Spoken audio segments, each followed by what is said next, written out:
আরাফার বাবা তখন বুঝিয়েছিলেন সবার জীবনে সবকিছু দিয়ে পরিপূর্ণতা আসে না।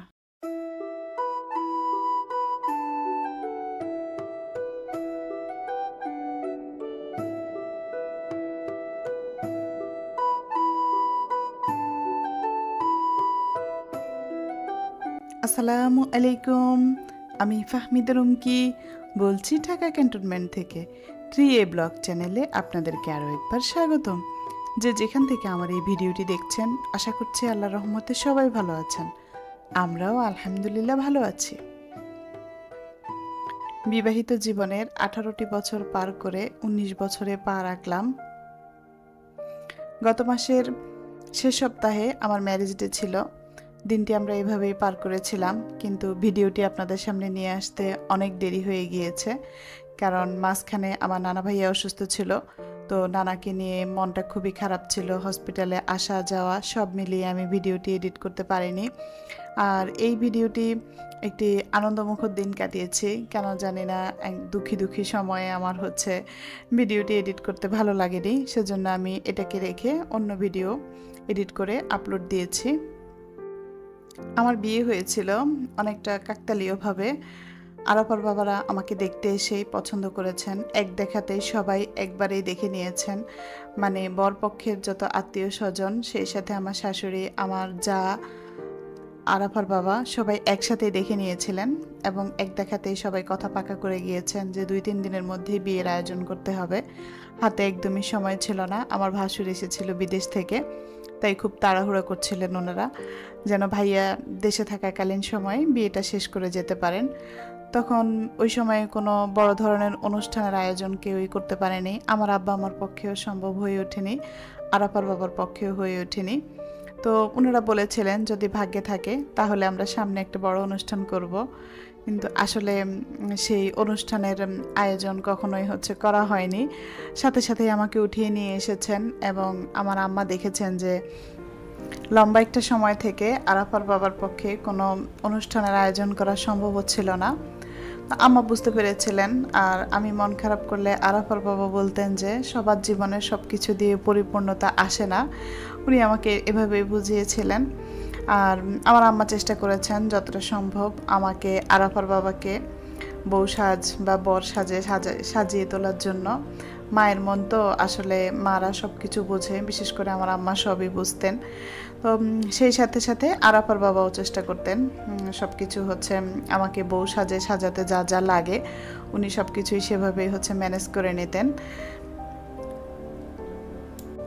বিয়ের প্রথম বছরের মধ্যেই আরাফার বাবা চেষ্টা করেছেন আমাকে সব রকমের গয়না গড়িয়ে দিতে। একটা মহিলার যা যা লাগে, হাতের চুড়ি, গলার মালা, সেই সাথে আংটি, টুকিটাকি যাই ওনার পক্ষে সম্ভব হয়েছে উনি আমাকে সবগুলো গয়নায় জড়িয়ে দিয়েছেন।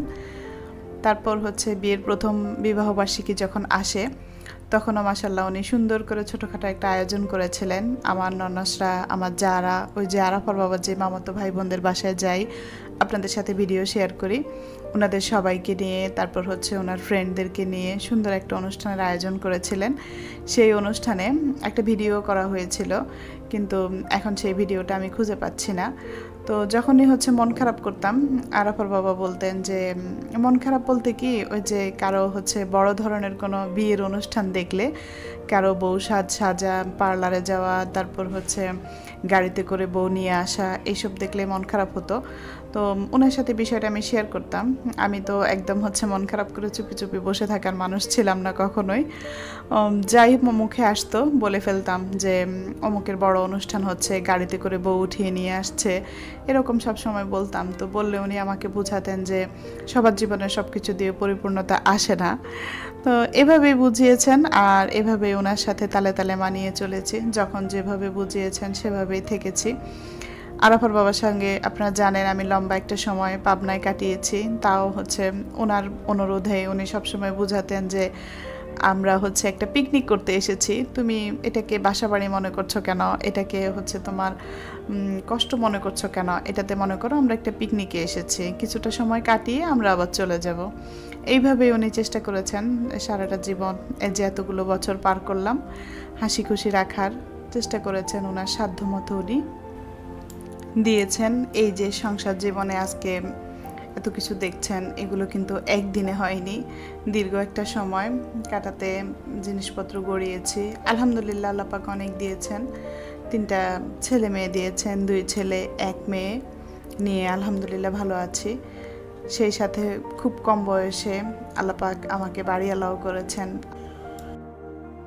ঢাকায় আমাদের ছোটোখাটো একটা ফ্ল্যাট আছে, তো ফ্ল্যাটটা এখনও কিনেছি নতুন অবস্থায়, আমি ভিডিও শুরু করেছি, এখনও সেরকমভাবে সাজাতে পারিনি। আমার কিচেনে অনেকটা কাজ করিয়েছি, এখনও কাজ বাকি।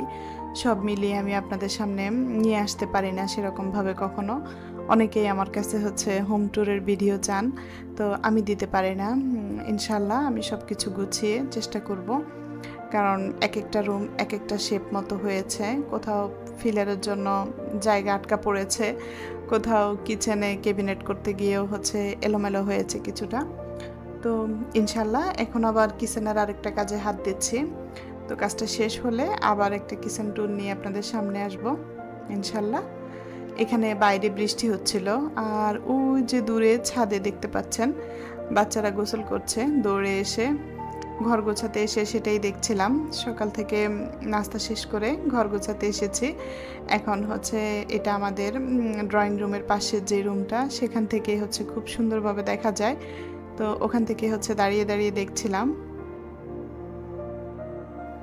আজকে কোনো ছুটির দিন ছিল না, কর্মব্যস্ততাময় একটা দিন ছিল।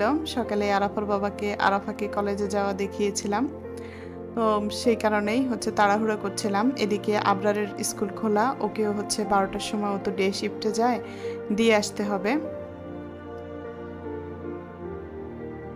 সেই সাথে আরহানের দুষ্টুমি তো আছেই, ওকে সামলিয়ে ভিডিও করছি আবার কাজও করছি।